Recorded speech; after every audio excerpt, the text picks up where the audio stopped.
बिस्मिल्लाहिर्रहमानिर्रहीम। अस्सलामुअलैकुम व्यूअर्स। इस वीडियो का जो हमारा क्वेश्चन है वो मैथमेटिकल इकोनॉमिक्स का टॉपिक है, ऑप्टिमाइजेशन। तो पहले हम ऑप्टिमाइजेशन के बारे में डिस्कस करेंगे, फिर उससे रिलेटेड हम एक क्वेश्चन भी सॉल्व करेंगे। अब ऑप्टिमाइजेशन में हम डिफरेंट फंक्शंस को मैक्सिमाइज या मिनिमाइज करते हैं। फंक्शंस को मैक्सिमाइज या मिनिमाइज करने का जो प्रोसेस है उसको हम कहते हैं ऑप्टिमाइजेशन। अब इसमें जो मिनिमाइजेशन है उसकी कंडीशन जो है, सबसे पहले हम जिस फंक्शन को हमने ऑप्टिमाइज करना था उस फंक्शन का हम फर्स्ट डेरिवेटिव लेते हैं with respect to independent variable. फिर हम फर्स्ट डेरिवेटिव को 0 को इक्वल पुट करके क्रिटिकल वैल्यू फाइंड करते हैं।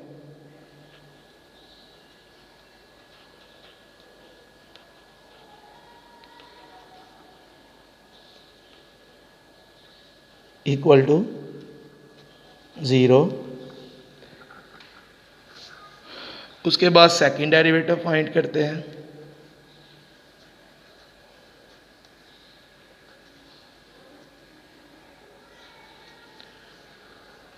सेकंड डेरिवेटिव फाइंड करने के बाद हम सेकंड डेरिवेटिव में क्रिटिकल वैल्यू जो हमने फर्स्ट डेरिवेटिव को 0 के इक्वल पुट करके फाइंड की होती है सेकंड डेरिवेटिव में पुट करते हैं और सेकंड डेरिवेटिव का साइन चेक करते हैं। अगर तो सेकंड डेरिवेटिव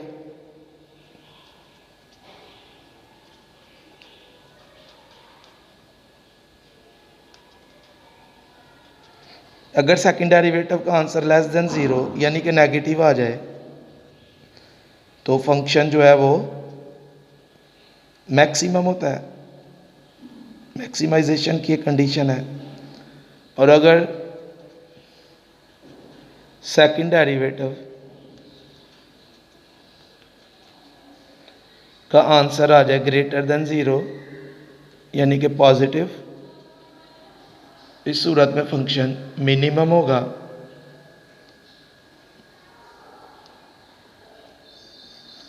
और अगर second derivative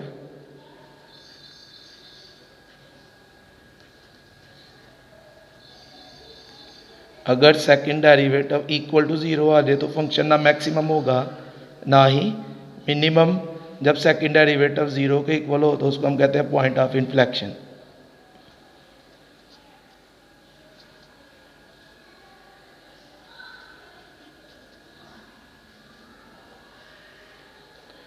point of inflection.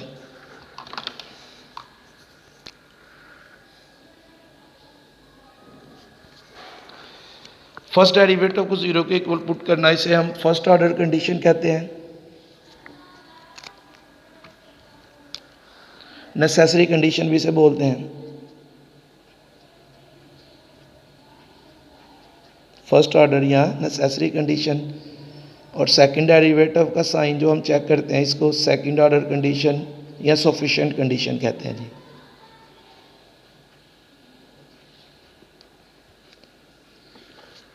अब इकोनॉमिस्ट कुछ फंक्शंस को जो है वो मैक्सिमाइज करते हैं, कुछ को मिनिमाइज।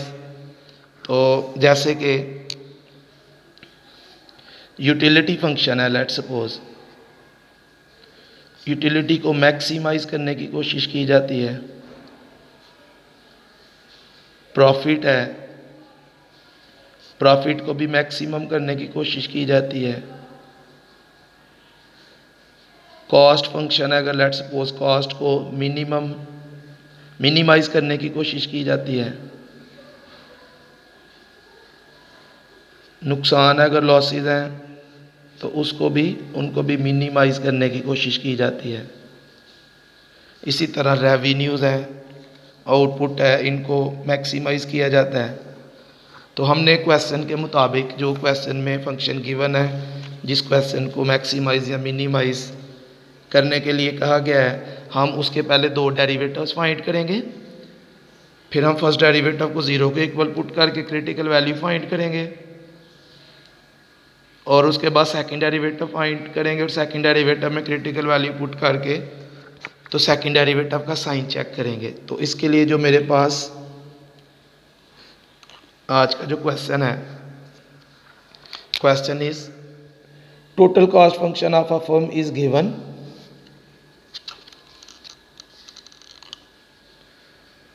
टोटल कॉस्ट क्वेश्चन में गिवन है T C is equal to Q cube minus 21 Q square plus 500 Q. First part में हमने फाइंड करना है ए सी एवरेज कॉस्ट, और एवरेज कॉस्ट का जो फार्मूला है वो है T C over Q. Total cost को हम क्वांटिटी पे डिवाइड करें तो एवरेज कॉस्ट आ जाएगी, और टोटल कॉस्ट है Q cube minus 21 Q square plus 500 Q over Q. अब ऊपर तीन अलग अलग टर्म्स हैं, तीनों को वन बाय वन हम क्यू पे डिवाइड करेंगे। क्यू क्यूब को क्यू पे डिवाइड करेंगे तो एक पावर कम हो जाएगी, तो ये आ जाएगा Q square minus 21। Q square को क्यू पे डिवाइड करेंगे तो एक पावर इसकी भी कम हो जाएगी, तो ये आ जाएगा Q plus 500 Q divided by Q, तो क्यू क्यू से कैंसिल हो जाएगा, तो ये आ जाएगा 500। क्यू क्यूब को क्यू पे डिवाइड करेंगे तो एक पावर इसके साथ कैंसिल हो जाएगी, क्यू स्क्वायर आ जाएगा। इसी तरह ये क्यू स्क्वायर है, एक क्यू इसके साथ कैंसिल हो जाएगा, तो ये आ जाएगा क्यू, और 500 के साथ जो क्यू है वो इस क्यू के साथ कैंसिल हो जाएगा, तो 500 आ जाएगा। तो ये हमारे पास एवरेज कॉस्ट ए सी का आंसर आ गया। इसी पार्ट में हमने M C marginal cost find करनी है, और मार्जिनल कॉस्ट फाइंड करने का जो फार्मूला है, जो प्रोसीजर है, हम मार्जिनल कॉस्ट फाइंड करने के लिए टोटल कॉस्ट को डिफरेंशिएट करते हैं विद रिस्पेक्ट टू क्वांटिटी। तो M C is equal to D T C over D Q. हमने टी सी का डेरिवेटिव लेना है विद रिस्पेक्ट टू क्यू, तो हमारे पास मार्जिनल कॉस्ट आ जाएगी Q cube minus 21 Q square plus 500 Q. Q का derivative with respect to Q 1 के इक्वल होता है, और क्यू स्क्वायर का derivative with respect to Q is equal to 2 Q cube का derivative with respect to Q is equal to 3 Q square. अब bracket में तीन डिफरेंट टर्म्स हैं, वन बाय वन अलग अलग हम इनका डेरिवेटिव लेते हैं। क्यू क्यूब का डेरिवेटिव आ जाएगा 3 Q square minus 21 as it is. जो नंबर क्यू वाली टर्म के साथ मल्टीप्लाई या डिवाइड होगा वो उसके डेरिवेटिव के साथ भी उसी फॉर्म में, मल्टीप्लाई में है तो मल्टीप्लाई में आएगा, डिवाइड में है तो डिवाइड में आएगा। अगर कोई नंबर क्यू के बगैर है तो उसका डेरिवेटिव 0 के इक्वल होगा। 21 माइनस 21 क्यू स्क्वायर के साथ मल्टीप्लाई हो रहा है तो क्यू स्क्वायर के डेरिवेटिव के साथ भी मल्टीप्लाई होगा, और क्यू स्क्वायर का डेरिवेटिव है 2 इसी तरह प्लस 500 एज इट इज़, और क्यू का डेरिवेटिव 1। तो एम सी मार्जिनल कॉस्ट का आंसर आ गया 3 क्यू स्क्वायर माइनस 21 2 से मल्टीप्लाई होगा माइनस 42 क्यू प्लस 500। ये आया M C marginal cost. Next part में हमने नेक्स्ट पार्ट है defined the quantity at which average cost is minimum. हमने एवरेज कॉस्ट को मिनिमाइज करना है। ये हमारे पास एवरेज कॉस्ट फंक्शन है, तो इसके लिए पहले हम इसके दो डेरिवेटिव्स फाइंड करेंगे। पहले हम इसका फर्स्ट डेरिवेटिव फाइंड करते हैं D A C over D Q. D over D Q bracket में सी की वैल्यू पुट करेंगे Q square minus 21 Q plus 500। Q square का डेरिवेटिव आ जाएगा 2 Q minus 21 as it is, Q का derivative 1। अब ये प्लस 500 क्यू के बगैर है तो इसका डेरिवेटिव आएगा 0। कांस्टेंट टर्म का डेरिवेटिव जब कांस्टेंट टर्म वेरिएबल के बगैर होगी तो उसका डेरिवेटिव 0 के इक्वल। तो first derivative of A C is equal to 2 Q minus 21।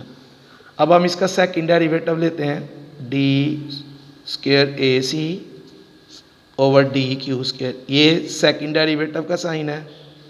हमने ए सी को अब दोबारा डिफरेंशिएट करना है डी ओवर डी क्यू, अब ये जो हमने एक दफ़ा डेरिवेटिव लिया है, अब इसी का हम दोबारा डेरिवेटिव लेंगे तो ये डी स्क्र ए सी ओवर डी क्यू स्क्र की वैल्यू आ जाएगी D over D Q of 2q minus 21। 2 as it is Q का डेरिवेटिव 1 माइनस 21 का डेरिवेटिव आ जाएगा 0, तो सेकंड डेरिवेटिव आया जी 2। अब फर्स्ट ऑर्डर कंडीशन जो है वो हमने फर्स्ट डेरिवेटिव को 0 के इक्वल पुट करना है।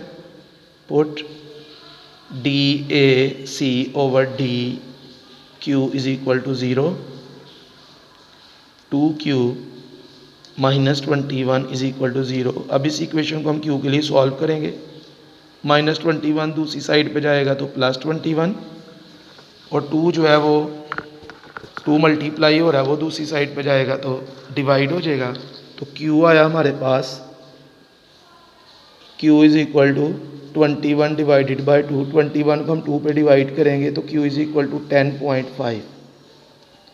ये हमारे पास क्रिटिकल वैल्यू आ गई। इस वैल्यू के ऊपर ए सी का फर्स्ट डेरिवेटिव जो है एवरेज कॉस्ट का फर्स्ट डेरिवेटिव 0 के इक्वल है। अब हमने ये वाली वैल्यू सेकंड डेरिवेटिव में पुट करनी है। At q is equal to 10.5। A C का जो सेकंड डेरिवेटिव है, ए सी का सेकंड डेरिवेटिव है 2। अगर इसके आंसर में q की वैल्यू होती तो हमने उसकी जगह 10.5 पुट करना था, तो इसमें q की वैल्यू नहीं है तो इसका आंसर 2 ही आ जाएगा। Is equal to 2 which is greater than 0। 0 greater than 0 means के positive. At q is equal to 10.5,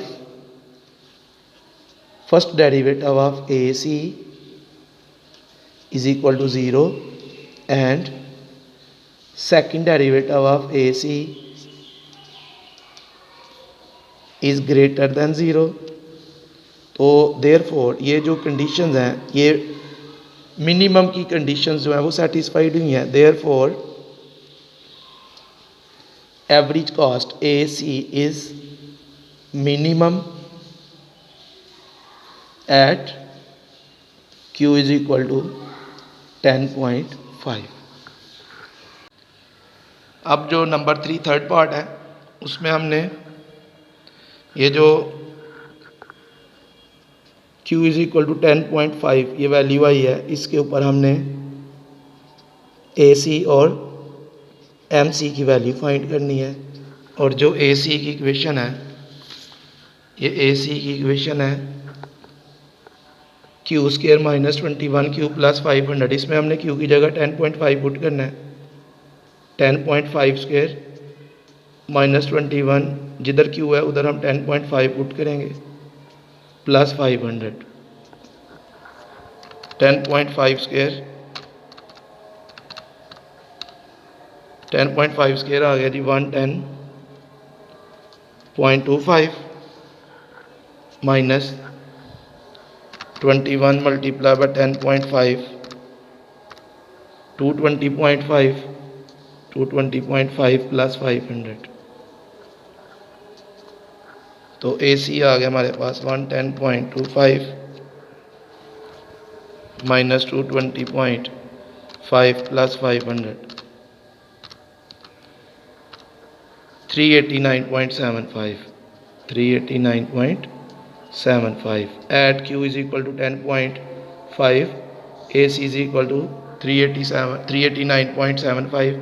अब हम एम सी की इक्वेशन में ये वैल्यू पुट करेंगे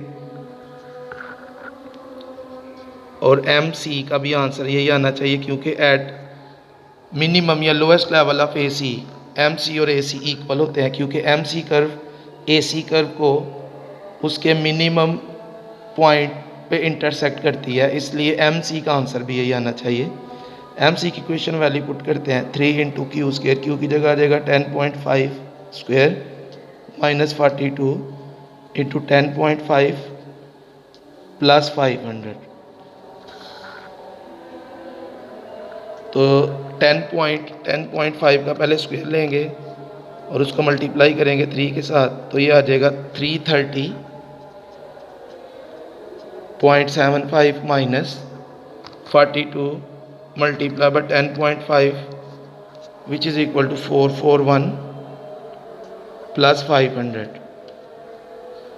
M C is equal to 330.75 minus 441 plus 500 389.75। तो आप देख सकते हैं कि एम सी और ए सी का आंसर सेम है। उसकी रीज़न ये है कि जो क्यू की वैल्यू है वो मिनिमम लेवल ऑफ ए सी को शो कर रही है। उस वैल्यू के ऊपर जो ए सी है वो मिनिमम है, लोएस्ट है, और एम सी ए सी के लोएस्ट पॉइंट के ऊपर उसको इंटरसेक्ट करता है, इसलिए at minimum level of A C M C is equal to A C.